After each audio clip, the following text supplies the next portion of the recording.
कधी कधी असं होतं की परफॉर्मन्स नंतर परीक्षक गुण देतात, परीक्षण करतात, पण कधी कधी परीक्षकांवरच वेळ येते, ते स्वतःचीच परीक्षा घेत असतात. अशी वेळ बहुधा परीक्षकांवर येणार आहे.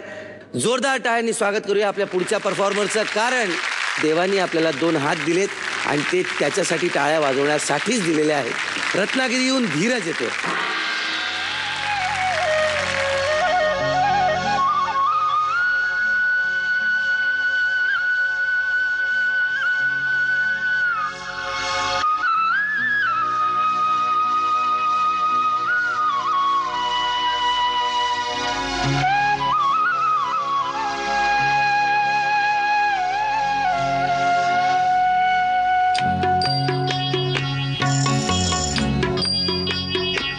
इतनी शक्ति हमें देना दाता, मन का विश्वास कमजोर होना.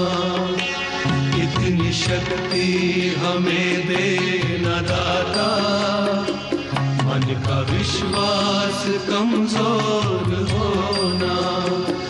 हम चले नेक रास्ते पे हमसे भूल कर भी कोई भूल होना.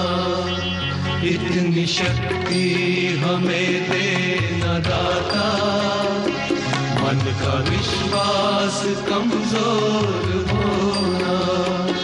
हम चले नेक रास्ते पे हमसे भूल कर भी कोई भूल होना. इतनी शक्ति हमें देना दाता, मन का विश्वास कमजोर होना. नमस्कार सर. हे मी चित्र पायाने काढलं, गणपतीचे चित्र मी पायाने काढलं, याचं मला दुःख वाटतंय. पण गणपती चित्र पायाने काढणं हेच माझं की पायाने काढतो हे माझा हात आहे. पाय हा हर तरफ जुल्म है, बेबसी है, सहमा सहमा शहर आदमी है. पाप का बोझ बढ़ता ही जाए, जाने कैसे ये धरती थमी है. बोझ ममता से तू ये उठा ले, तेरी रचना का ही अंत होना. हम चले नेक रास्ते पे हमसे भूल कर भी कोई भूल होना. इतनी शक्ति हमें देना दाता, मन का विश्वास कमजोर होना. तू पायानी चित्र काढलंस, तू पायानी रांगोळी काढलीस. हो सर.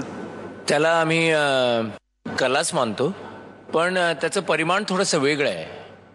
कारण का काही गोष्टी तर आमच्याकडे 10 हात जरी असते तरी आम्ही करू शकलो नसतो. म्हणजे मी तरी, मला तर असं वाटलं की त्याच्यातनं ते फूल जिवंत होऊन जाईल आणि खरंच ते मी घेईन आणि मी माझ्या घरी ठेवीन. Thank you sir. त्याच्यात खूप प्रेम होतं. आणि कारण काय हे तू पेंटिंग करण्याचं? माझे आई वडील आणि माझे सहकुटुंब परिवार, माझे गुरु, त्यांनीच मला शिकवलं आणि म्हणून मी आज तुमच्या पुढे उभा आहे. आणि मराठी पाऊल पडते पुढे म्हणजे मध्ये माझं मी पहिलं पाऊल टाकायला सुरुवात करतोय.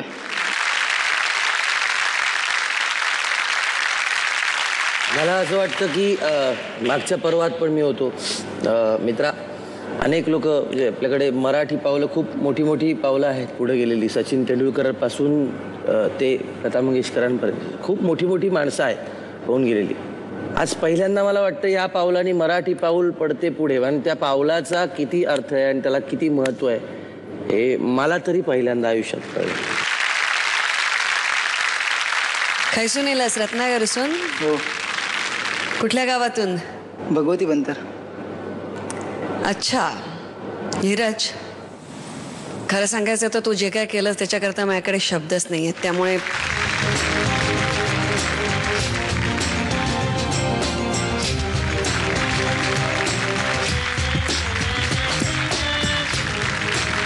मी सुद्धा रत्नागिरीची आहे आणि रत्नागिरीला रत्नांचं आगर म्हणतात. पण मला असं वाटतं असं एक अप्रतिम रत्न इथे आपल्या समोर आहे आणि मी जे येऊन इथे तुझं कौतुक केलं हे 2 गोष्टींकरता केलंय. एकतर असं कधीही समजू नकोस की जी काही तुला वाहवा मिळते ती तुझ्या व्यंगांमुळे तू हे करतोस त्यामुळे मिळते फक्त. कारण तुझं हे जे चित्र आहे गणपतीचं, हे चित्र इतकं सुंदर आहे की मला वाटतं की ते कुठेही तू कसंही प्रेझेंट केलंस तरी त्याला तितकीच वाहवा मिळेल. एक मोठ्या बहिणीसारखं मी तुला असं हे देऊ इच्छिते, असा म्हणजे त्याला सल्ला देऊ इच्छिते की तू तुझ्या काही कलांवरती जास्त काम कर आणि त्यांना जास्त डेव्हलप कर. जोरदार टाळ्या धीरज करता. Thank you madam. तुझे आई बाबा आलेत तर बरोबर हो सर आले. आपण त्यांच्याशी बोलू शकाल का जरा? या ना. तुम्ही तुमच्या मनात असं काही ठेवलेत का की याला आम्ही सगळं शिकवणार? हा जन्माला आला तो सगळ्यांनी नाकारलं. त्याला आम्ही दोघांनी जिद्द दिलेली, तू जेवढं तुझ्या अंगात जेवढी कला असेल तू बाहेर सगळ्यांना दाखवून दे की माझ्यासारखा दुसरा कोणी असेल त्याने अशी माझ्यासारखी जिद्द करावी. असंच नाही आहे की फक्त व्यंग असणाऱ्या मुलांनी ह्याच्यासारख्या मुलाचा आपल्या डोळ्यासमोर एक उदाहरण ठेवावं. पण मला असं वाटतं की सर्व तरुण पिढीने याच्यासारख्या मुलाचं त्यांच्या डोळ्यासमोर उदाहरण ठेवावं. कारण हा 18 वर्षाचा आहे आणि मला अशा अनेक 18 वर्षाची मुलं मुली माहिती आहेत की त्यांना खरोखरच खूप गोष्टी प्राप्त आहेत पण त्याचा तेवढा 1% उपयोग त्यांच्या आयुष्यात करत नाही आहेत. सर आता तुम्ही किती पदकं द्याल?